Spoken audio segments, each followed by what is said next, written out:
Movie की शुरुआत में हम अलास्का का एक टाउन देखते हैं जहां साल में एक माह बिल्कुल रात रहती है। सूरज बिल्कुल नजर नहीं आता। 30 दिन की जब भी ये लंबी रात आती है तो बहुत से टाउन के रेजिडेंट्स वेकेशन पे चले जाते हैं और बाकी के लोग टाउन में ही रहते हुए अपना वक्त गुजारते हैं। अब कल वो रात आने वाली है जिसके बाद 30 दिन के लिए सूरज नहीं निकलेगा। फिर इस टाउन का एक शेरिफ इबन अपने एक कोलीग के साथ टाउन से बाहर आता है। वो लोग वहाँ पे छानबीन करने लगते हैं क्योंकि वहाँ उन्हें कुछ जले हुए मोबाइल्स मिले थे। इसके बाद वो वापस टाउन में आ जाते हैं। टाउन के लोग अपने रोजाना के कामों में मसरूफ थे और इस बात से बिल्कुल अनजान थे कि कोई उनके डॉग्स को पकड़कर मार रहा है। इसके बाद हम देखते हैं कि एक ड्राइवर के ट्रक में से तेल लीक होने लगता है। अब इबन उसके पास आता है और ऑयल लीकेज के लिए उसे फाइन करता है। फिर हम इबन की वाइफ स्टेला को देखते हैं। वो अपनी कार में बैठी टाउन से बाहर जा रही थी। अचानक उसकी गाड़ी एक क्रेन के साथ टकरा जाती है। इस एक्सीडेंट में स्टेला की जान बच जाती है लेकिन उसकी गाड़ी पूरी तरह खराब हो चुकी थी।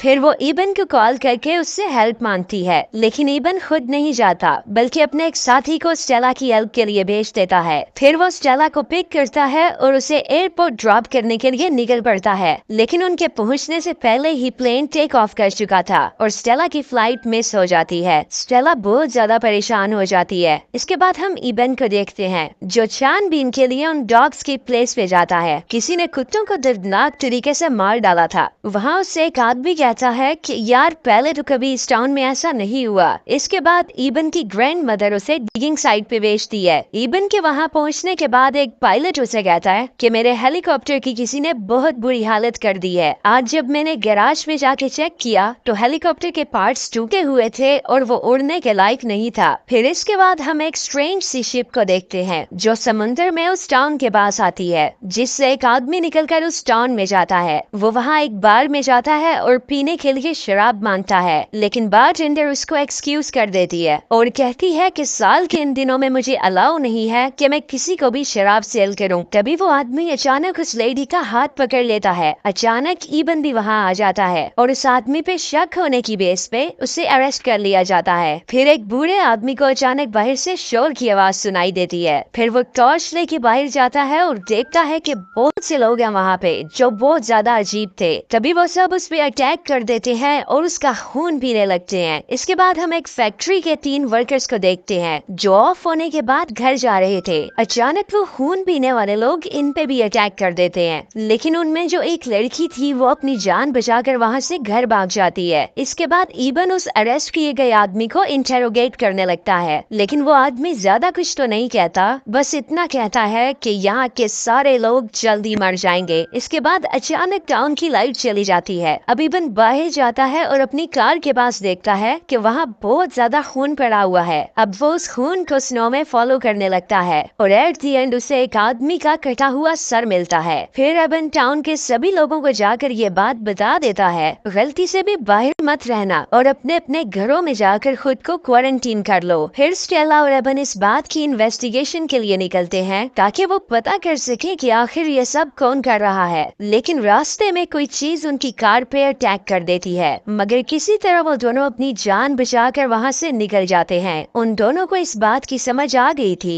कि ये अटैक करने वाले लोग इंसान तो नहीं हो सकते क्योंकि अटैकर्स यानी कि वैम्पायर्स बहुत ज्यादा पावरफुल थे। इसके बाद हम वैम्पायर्स के एक लीडर को देखते हैं जिसका नाम मार्लो है। वो अपने साथियों से एक एंशिएंट वैम्पायर्स की जुबान में बात कर रहा था। इसके बाद वो सभी वैम्पायर्स पूरे टाउन पे हमला कर देते हैं। वो आहिस्ता आहिस्ता टाउन के सभी लोगों को मार कर उनका खून पीने लगते हैं और इसी तरह एबन की ग्रैंड मदर को भी मार देते हैं। फिर बचे हुए लोग उसी बार में जाकर पनाह लेते हैं जहां एबन ने उस स्ट्रेंजर को अरेस्ट किया था। दूसरी तरफ एबन और स्टेला पर फिर से वैम्पायर्स अटैक कर देते हैं लेकिन एक ब्यूरामी ट्रक ड्राइवर आकर उन्हें बचा लेता है। फिर वो सब बार में जाते हैं और एबन वहाँ अपने भाई को देखकर बहुत ज्यादा खुश होता है, साथ ही साथ उदास भी होता है क्योंकि उसकी ग्रैंड मदर मर चुकी थी। फिर वो लोग कहते हैं कि हमें थोड़ा दूर एक जगह पे जाना होगा जहाँ एक एटिक है और हम वहाँ पर पनाह ले सकते हैं यानी कि वहाँ छुप सकते हैं। फिर वो सब वहाँ चले जाते हैं। इसके बाद हम मार्लो को देखते हैं जो कि पुलिस स्टेशन में जाकर उसी स्ट्रेंजर से मिलता है। वो उसे कहता है कि मैं तुम्हारे काम से खुश हूँ, तुमने हम सब की इस शहर में एंट्रेंस करवाई और इसके लिए मैं तुम्हें इनाम देना चाहता हूँ। और इनाम ये था कि वो उसकी गर्दन तोड़ देता है। मार्लो का ये प्लान था कि वो लोग यहाँ सबको मारेंगे और फिर उन्हें दफना के यहाँ से चले जाएंगे। ना उनकी लाशें मिलेंगी और ना ही हमारा यहाँ आने का कोई सबूत मिलेगा। टाउन में कुछ ही लोग बचे थे जो कि एटिक में छुपे हुए थे। इसी तरह 7 दिन गुजर जाते हैं। उनमें बहुत से लोग ऐसे थे जो वहाँ से बाहर जाना चाहते थे और इसके लिए वो लड़ते भी हैं। लेकिन एबन उन सबको समझाता है कि यही रुकने पर उनकी भलाई है, इसलिए वो बात मान जाते हैं। लेकिन एक बुरा आदमी अभी भी बाज नहीं आता और वो स्टेला को धिक्का देकर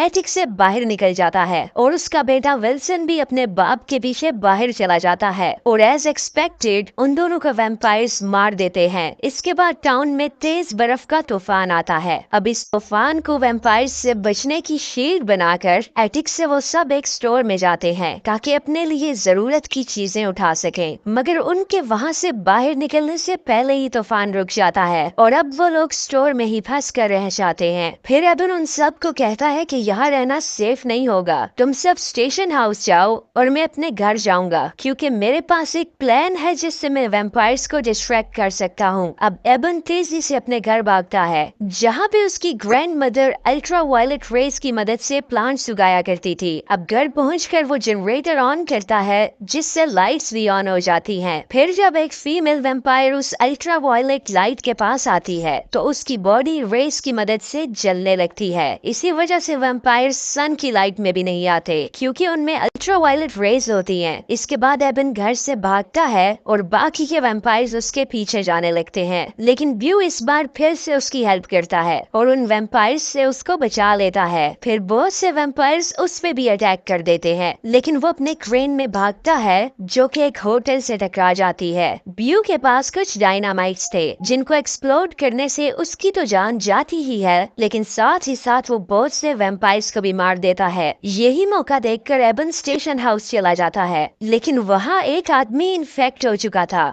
जिसको स्टोर में एक छोटी इन्फेक्टेड बच्ची ने बाइट कर लिया था। वो आदमी एबन को कहता है कि मैं अब तुम सब के लिए खतरा नहीं बनना चाहता, मेरी बीवी और बच्चे तो वैसे ही नहीं बचे, इसलिए अब तुम मुझे भी मार दो। और एबन उस आदमी की बात मानते हुए उसे मार देता है। ये सब चलते हुए 27 दिन हो चुके थे और बस 3 दिन में सूरज फिर से उगने वाला था। फिर उन्हें पास में ही एक घर से लाइट का सिग्नल मिलता है। अब एबन और स्टेला उस घर की तरफ चल पड़ते हैं और घर में पहुंचकर उन्हें मिलता है एबन का दोस्त, उसका कोलीग बिली, जिसने अपनी वाइफ और बच्चों को वैम्पायर्स के डर से मार दिया था। लेकिन अब वो खुद को मारता इससे पहले ही उसकी गन का ट्रिगर जैम हो चुका था। इसी वजह से वो अभी तक जिंदा था और इस घर में छुपा हुआ था। फिर एबन और स्टेला उसे भी अपने साथ स्टेशन हाउस में ले आते हैं। बाकी के लोग यूटिलिटी डोर की तरफ जा चुके थे और अब ये तीनों भी उसी तरफ जाने लगते हैं लेकिन वहाँ उन्हें एक खून में लिपटी हुई छोटी बच्ची मिलती है। अब स्टेला उसे रेस्क्यू करना चाहती थी इसलिए वो उसके पास ही रुक जाती है और एबन और बिली वैम्पायर्स को डिस्ट्रैक्ट करने के लिए चले जाते हैं लेकिन वो ऐसा करते करते एक दूसरे से अलग हो जाते हैं। इसके बाद जब वो यूटिलिटी डोर तक पहुंचते हैं तो तभी वहाँ बिली को फॉलो करते हुए एक खतरनाक खूनख्वार वैम्पायर भी आ जाता है। वो बिली पे अटैक कर देता है।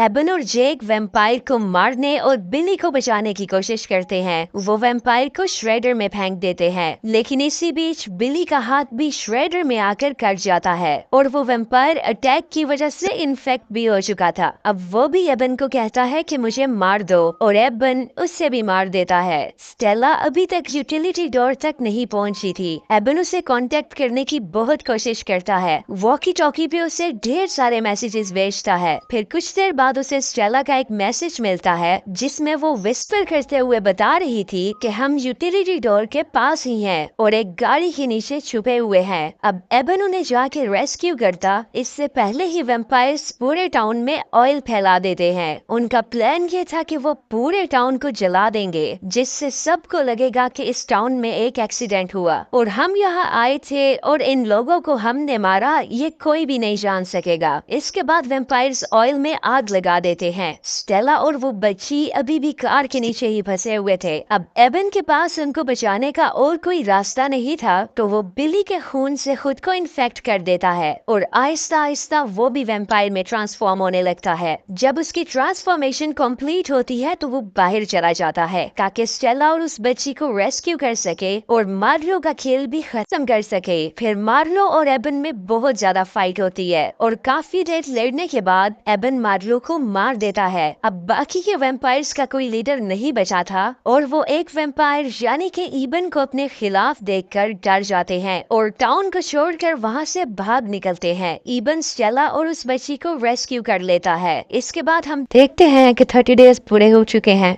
सूरज निकल रहा है। स्टेला ने इवान को हक किया हुआ है।